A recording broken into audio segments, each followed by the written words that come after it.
sisters, what is up? I have this like English project that I just remembered about, and I'm kind of stressing out about it because I procrastinated and it did not work well. Right now, I'm gonna go hop in my car, go get our iced almond milk latte, and we're gonna hopefully get some help along the way. Hopefully we can get an A on this project. See you on the other side. I'm just on my way to E's coffee place, but it's my favorite place, and the people there are really, really smart. So hopefully we'll find someone there who's like an expert on this topic. Montage time. Stop on your brakes really fast. Okay, we're here. Yay. Okay, let's get out of the car now. Okay, we finally made it to Ellie's coffee shop. I get an iced almond milk latte, no gluten, all soy. I'm really praying that this caffeine is enough to get me through my project because I have to do it on the 95 thesis and Martin Luther, and I'm kind of stressed out about it because I don't know who she is, and we're gonna figure it out. Wait, did you say Martin Luther? Yes. He's like my great-great-great-great-great-grandfather. Wait, really? Yeah. Can you help me out with this? Yeah, totally. I'm sorry, no? Okay. Wait, no. So I'm just gonna quit. You're quitting for me? I feel so loved. Let's go. Yes, high five. Totally have this great library. You want me to take you there? Yes, oh my gosh, because I need 8 more parts. I can't count, so I don't really know how many there are left, but I know there's a couple left and on it. I can probably help you. Here, come here. It's this Yeah, way. okay, a little bit further, and we're here, Yay. folks. Come on, gang. We're trying to find that book that she found on 95 Thesis. Great book. I definitely recommend it. So, this Martin Luther, basically the 95 Thesis was Martin Luther just looking at exactly like how the church was running, and it was a mess, let me just like tell you. And he was like, y'all need to fix yourselves. But nobody would listen to him, so that was kind of a struggle for him. No bueno. Bueno. So then he was like, no one's listening to me, but I know how to write. And mostly everybody in the church could write. So he was like, I'm gonna write some down, like a few bullet points of like just what needs to be changed, what's wrong with the whole system. And he did that, and it ended up being 95 things that needed to be changed, which is quite a lot considering church is supposed to be perfect. So clearly they weren't. And Tea, sip it. okay, so then nobody would like read his thing. So he was like, if no one's gonna pay attention to me, I'm gonna just walk up to this church door right here that everyone attends, and he just puts it on the wall. And it got everyone's attention, and in a couple of years it started to like catch on, and like it was crazy. It was very big. Everyone like reprinted it. And at that time they were starting to do printing, so really caught on fast, and it caused a big change in the entire Christian church. Crazy stuff. Thank you so much for your help. Yeah. I need to find that book that I saw in here that one time about Henry VIII. I'm not sure if it was actually about him because I couldn't quite read, but the cover looked like it was about him, so Yeah. we're gonna figure it out. Medieval. You have my freaking, look at this girl. We're filming you, okay? You have my freaking book. I mean, you can redo it because I kind of have to tell you that. Thank you. This is by a person, and I really can't wait to read it. But you can't read. That might be a problem. That might. Well. I mean, yeah, I can help you. Oh, Yeah, I can. really? Translate what this book was for me. Just like Okay, summarize so it. basically Henry VIII, he was made king whenever he was 13, and he married Catherine of Aragon whenever he was 17. There was some serious drama there because Catherine was his older brother's widow because his older brother was going to be king, and then he died, and then he kind of married his, that was weird. And then she had a daughter, Mary, who went on to become the queen. Basically, he divorced her in 1533 because she wouldn't give him a son, and that's kind of the whole point of being a woman. She's married to the king. Yeah, drama, for real. And then he married Anne Boleyn. She was the sister of one of Henry's mistresses. More drama. He petitioned for an annulment of Catherine's marriage, so that because under the church they couldn't technically get married. What's an annulment? An annulment is whenever you they're not married anymore. We donezo. Yeah, exactly. Yeah. But under the Catholic Church, it was divorce. And you can't divorce another Catholic church. And so Henry was like, nah, I'm going to make my own church. Created the Church of England. He married Anne Boleyn. Henry said she miscarried twice, which is bad because as the queen, you're supposed to give a son. And Henry said that Anne had committed adultery and had incestuous relations and planned to murder him. She was beheaded on May 1536. 11 days after she died, he married Jane Seymour, she's never officially coronated queen, which is weird because she was the only one who gave birth to a son, Edward. Anyway, she died 9 days after giving birth, and there's a rhyme that you can memorize to remember all of Henry's wives, and it's wed, behead, bed, wed, behead, dead. He wed Catherine, he beheaded Anne Boleyn, and Jane Seymour died, and then Anne of Cleves, who's next, they only were married for 6 months, and he divorced her, which is the next one. And then he married Catherine Howard, who's the cousin to his second wife, Anne. She was rightfully deemed guilty of adultery because she was way younger than him. Yeah. And she kind of wanted to play with guys her own age. And so she was beheaded. And then the last one, Catherine Parr, he married her in 1543. And she attempted to ban books, which is kind of like what she's known for. She was the only wife that actually survived. And so, yeah.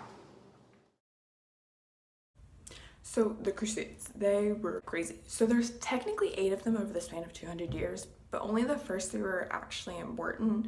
Basically, the motivating factor behind the Crusades was that a bunch of old Christian guys over in Western Europe wanted Holy Land, like Jerusalem, back from the Muslims that controlled it. They set off first in 1096, and along the way, the Christian Byzantine Emperor was like, hey, this is cool, we're gonna join you. And so they went off to Jerusalem, and once they got there, they put Jerusalem under siege for weeks, and obviously Jerusalem surrendered, and so the Christians got what they wanted. And Jerusalem was Christian for a while. And then, surprise, surprise, Christians got greedy and wanted to take Damascus. This was the Second Crusade in 1147, but by then the Muslims had regrouped and the Christians were defeated. And later on, in 1187, the Muslims took back Jerusalem. That was the Third Crusade. The fourth and final crusade was when the Christian forces and the Byzantine forces tried to take back all the cities. But the Christians got fed up with the Byzantine Empire and took over the Byzantine capital, Constantinople. So the Christians got what they wanted, and it was mostly over. That was actually really great. Thanks I so learned much a for your lot. help. Yeah. Do you want to help us? Yeah. We're doing a project for her. Yeah, because I don't know. My group is really annoying, and they just didn't even help me out at all. So I have to we're do here to help. team. 1, 2, 3. See, they're regulars.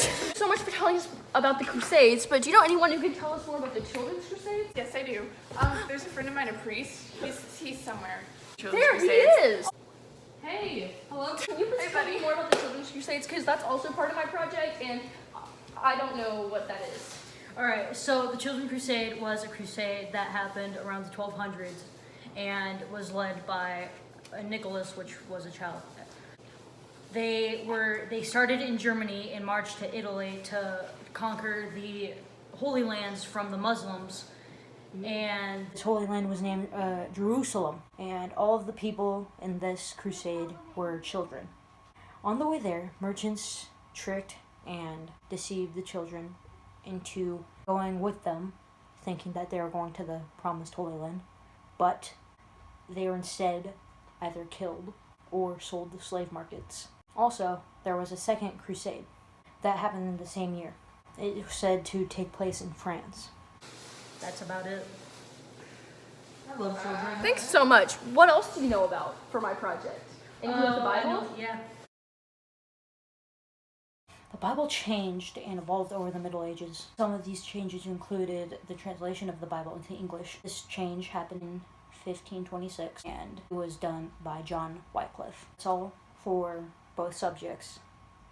Great, Ellie's in the car. Getting ready to drive to this park. Seatbelts. I'm too cool for seatbelts. Anyways, No. Nobody's too cool for seatbelts, kids. Grace, can you bless the car? Okay. Oh, look at the dogs. Guys, report. We don't have enough money to look at dogs. Anyways, I'm really hungry. There's this old man at the park who always throws bread out to the pigeons. He's gonna bring us bread. So this all worked out, and it's gonna be really good. Funky fresh. Great, we're here at the park. Hello? Oh, hello. So the common word of holiday actually comes from the word holy days, which they celebrated 18 of these holidays in the 12th century. There's some pretty important ones like Christmas and New Year's Eve, but they also had traditions where they celebrated the actual holiday the day before, and a very good example of this is Christmas Eve or New Year's Eve. When they did celebrate these holidays, everybody in the town usually got the whole day off, there was no work to be done, and feasts were held. One of these holidays were not celebrated, and it was the coronation of Queen Elizabeth I. Madrigal was one of the most important genres of music during the Renaissance. Chapel Royale was one of the many accompanied singers, with male singers, musicians maintained by the crown to provide religious music for the monarch's various royal chapels. It hired the finest musicians and singers. William Byrd and Thomas Tellers were the gentlemen of the Chapel Royale, a position of the chapel's choir.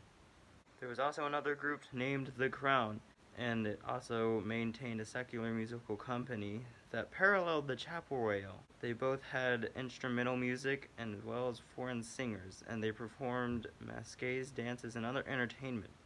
At grand occasions like coronations, royal weddings, state funerals, both companies would perform together. So, thanks to all my friends out there, I was able to get this project done, but I didn't think it was fair for them to have to do the whole thing, so I still did my fair share, and this is my project. I'm going to try and not make it too boring. My first topic is Christian Humanism, and it was a very influential movement throughout the Renaissance. It was started during this time period, aka the Renaissance, and its belief system basically emphasized the humanity in Jesus. And just in simpler terms, it was biblical principles that just excused and justified our humanistic ways that contradict the Bible, which is still big words, but hopefully you understand. Christian humanism consisted of 3 major things. Number 1, Christian humanism emphasized education in classical Greek and Latin. Northern Christian humanists were preoccupied with religion, meaning that they translated the works of early Christian writers in the Bible, and not so much those Greek and Latin peasants out there. They also pushed for a program of reform, and so to put this in action, they did a few things. They supported schools, they translated the Bible, works of church fathers. They wanted everyone to have access to the scriptures, and believed that education was the key to a societal reform. And they did all this to hopefully make the lives of people better. And now on to my second topic, churches. So basically, the Roman Catholic Church was the single most powerful church organization really during this time period. So they didn't only have religious power, they also had non-religious power, and they had big influentialness. That's not a word, I don't care. Over even the most powerful people, kings. Kings were the most powerful people during this time period, as you probably know. So it was really easy for the church, not easy, but people were very religious during this time period, and they believed that the Roman Catholic Church decided who went to heaven, who went to hell. Also, the church was the largest landowner, and land in this time period equaled power. The church was wealthy because of taxes, and typically the only people who were educated were church officials, because the church was the main center for learning and education, meaning that church officials were really, again, the only ones educated. So rulers often depended on these church officials because they were the most educated people in the society.